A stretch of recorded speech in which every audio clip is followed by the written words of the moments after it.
जो जेपीएससी इस बार एग्जाम देंगे उनके लिए जीएस 2 का काफी महत्व हो जाता है। तो कल हम लोगों ने मुंडा शासन प्रशासन की देखा और मुंडा आंदोलन से लिंक करके हमने दिखाया था, बताया था आपको।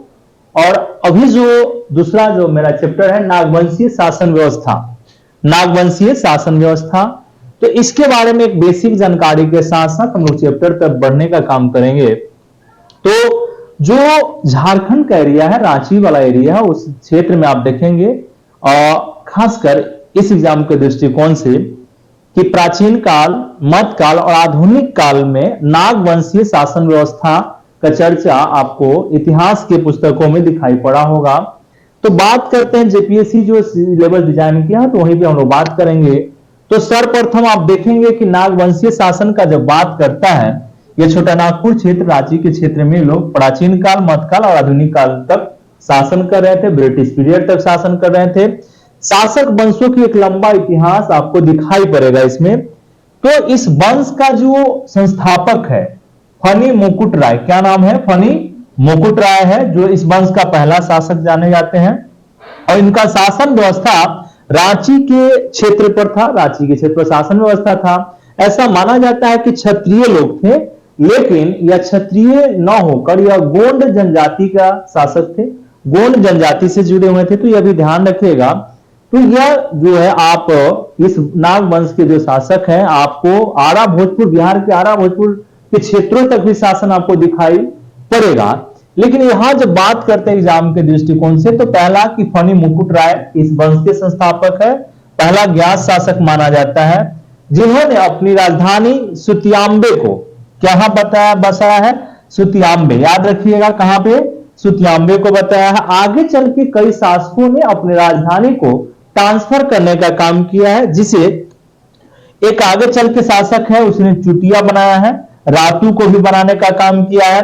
तो इस प्रकार से पहला जब पूछेगा कि नागवंशीय शासन व्यवस्था के संदर्भ में, तो पहला याद रखना है फनी मुकुट राय को। एक दूसरा कि सुतियाम्बे, इसकी राजधानी कहां है? तो सुतियाम्बे है, दूसरा आप याद रखेंगे। तीसरा, इस वंश की शुरुआत आपको अलग अलग डेट दिखाई पड़ता है, कई जगह आप देखेंगे कि 64 बीसी, तो कई 100 एडी, तो कई जगह 83 भी निर्धारित किए गए हैं, लेकिन मानना है कि 64 एडी में नागवंशीय शासन की शुरुआत हो गई। यह आपको ध्यान रखना चाहिए। इसके साथ साथ इसका जो राजा है, हमने कहा कि राजा का जो क्रम है काफी लंबा क्रम दिया गया है, लेकिन आप अंतिम शासक लाल चिंतामणि शरणनाथ शाहदेव, लाल चिंतामणि शरणनाथ शाहदेव है। तो यह अंतिम शासक के बारे में भी आपको ध्यान रखना है। 16वीं शताब्दी में देखेंगे मध्यकाल में कि मधुकर्ण इस क्षेत्र पर शासन कर रहा है, और इसी के समय में मुगलों ने क्या किया था? 1585 में, यानी कि 1585 करने का मतलब है कि इस समय अकबर का दौर चल रहा है, इसने इस क्षेत्र पर आपको आक्रमण करने का काम किया। एक और दुर्जन साल या दुर्जन शाह का नाम सुने होंगे, दुर्जन शाह और या दुर्जन साल।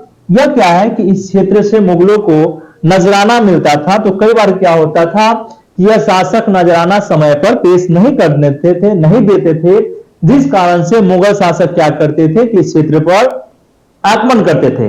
दुर्जन साल या दुर्जन शाह के समय में जहांगीर ने क्या किया? आक्रमण किया, और आक्रमण करने के बाद इन्हें गिरफ्तार करके जेल में डाल दिया था। एक जगह दिखाई पड़ा है कि आगरा जेल भी लिखा गया, कई जगह आप देखेंगे कि ग्वालियर जेल का भी बारे में आपको बताया जाएगा। तो ग्वालियर जेल में तो हुआ क्या था कि एक हीरा की पहचान करनी थी, हीरा की पहचान करनी थी।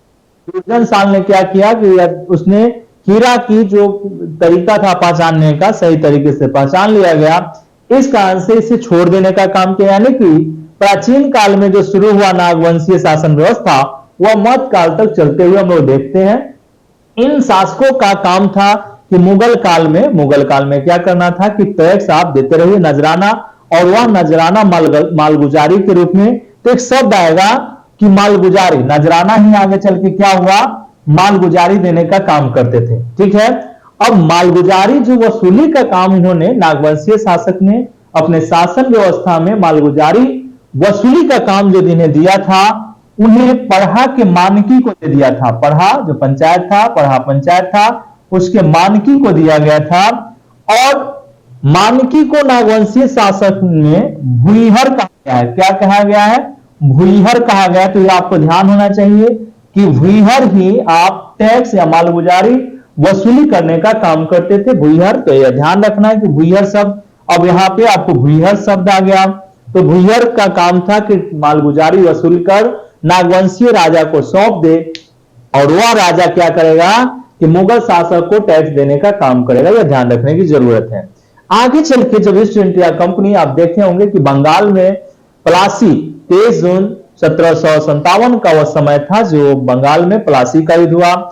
यहां से ईस्ट इंडिया कंपनी भारत की भूमि पर पैर रखना शुरू की, और बक्सर का युद्ध 22 अक्टूबर 1764 के जो बक्सर के युद्ध हुए, उस युद्ध के बाद 22 अक्टूबर भारतीय जो संयुक्त सेना थी, कंबाइंड सेना थी, मुगल शासक और अवध नवाब और पूर्व बंगाल नवाब, इन तीनों की संयुक्त सेना पराजित हो गई। पहली बार ऐसा देखा गया है कि मीर कासिम ने अपनी आगे की सोच दिखाते हुए ब्रिटिश ईस्ट इंडिया कंपनी को पराजित करने की कोशिश की, लेकिन सक्सेस नहीं हुआ, सफलता नहीं मिला। जिसके बाद आप देखेंगे कि 65 में 64 के युद्ध पराजित, बक्सर का युद्ध पराजित होने के बाद 1765 में क्या हुआ कि कंपनी के साथ इलाहाबाद की संधि हो गई।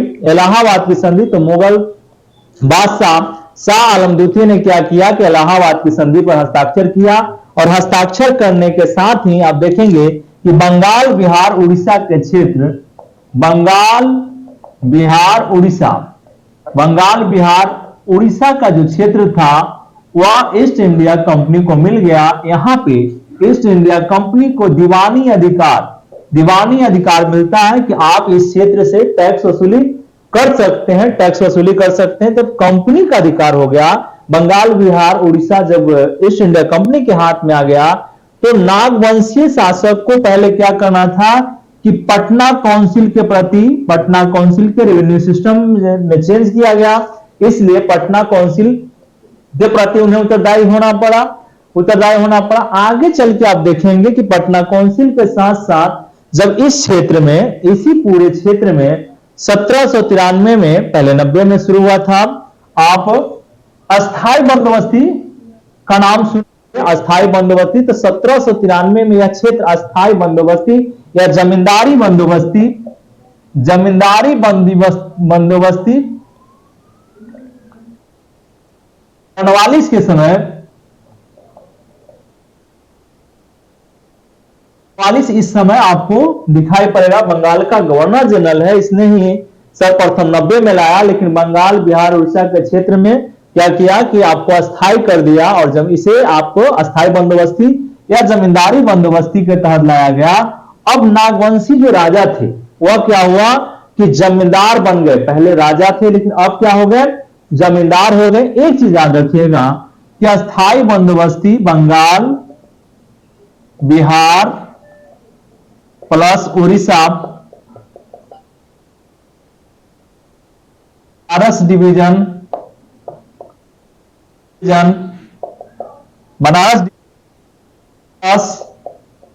उत्तरी कर्नाटक यानी ब्रिटिश भूभाग के 19% क्षेत्रों पर लागू किया गया था। यहां से मालिकाना जमीन का जो मालिकाना हक था, वह मालिकाना हक अब क्या हुआ कि जमींदारों को प्राप्त हो गया। किसान क्या हो गए कि किसान भूमि का मालिक नहीं रह गए। अब यहां से लगातार एक बार निर्धारित कर दिया गया था, यह जमींदारी व्यवस्था सूर्यास्त कानून पर आधारित था। सूर्यास्त कानून पर जब आप मेन इतिहास पढ़ेंगे तो सारा डिटेल वहां दिया जाता है, क्योंकि यहां आपको छोटा सा डाटा था, मैंने इसलिए आपको इंक्लूड करने से लिंक करके कर दिया था। तो यह आपको यहां जो नागवंशी शासक थे क्या हुआ कि जमींदार बन गए, ये लोग भी जमींदार हो गए। तो अब क्या है कि जमींदारी पद्धति के तहत या जमींदारी व्यवस्था के तहत अब इनकी इस क्षेत्र से जो लगान वसूली करेंगे, सूर्यास्त कानून के तहत उनकी वसूली करके कहां जमा करना है, ईस्ट इंडिया कंपनी के पास जमा करना था। तो आपको ईस्ट इंडिया कंपनी से रिलेटेड भी चीजें ध्यान रखना था, और साथ में इनकी शासन व्यवस्था में, प्रशासन में जो ऑफिसर्स है, जो अधिकारी है, उसके बारे में कुछ टर्म्स को याद रखना चाहिए। तो पहला इसमें हमने कहा कि भूईहर को याद रखिएगा। एक दूसरा एक शब्द आता है महतो। तो गांव के जो प्रमुख होते थे इसमें नागवंशीय शासन व्यवस्था में उसे भुइयर कहा गया। एक दूसरा कि भंडारी शब्द आ जाए, तो भंडारी शब्द आ जाएगा तो यह बताना है कि राजा के खेती, राजा के क्षेत्र में, गांव में जो खेती करना और भंडारण करने का जो काम होता था उसी का काम, उसका नाम क्या मिला, भंडारी है। इसके साथ भूइहर, अपने हमने जस्ट कहा भूइहर की पढ़ा, यानी गांव के स्तर पर जो आम लोग होते थे उससे मालगुजारी लेने का काम कौन करेगा, भूइहर करेगा। कौन करेगा, मालगुजारी लेने का काम भूइहर कर रहा है। तो ये ध्यान रखिएगा, इसको जरूर याद रखिएगा भूइहर को। और भूइहर का काम जो है पंचायत स्तर पर, पढ़ा स्तर पर राजनीति करना है और न्याय का भी काम करना है, तो भूइहर को याद रखना है। इसके साथ साथ देखेंगे तो महाराजा वाली व्यवस्था या शासन प्रशासन में महाराजा वाली व्यवस्था है। तो नागवंशी शासन व्यवस्था लागू होने के बाद राजा को क्या कहा है, महाराजा कहा है, राजा को महाराजा कहा गया है।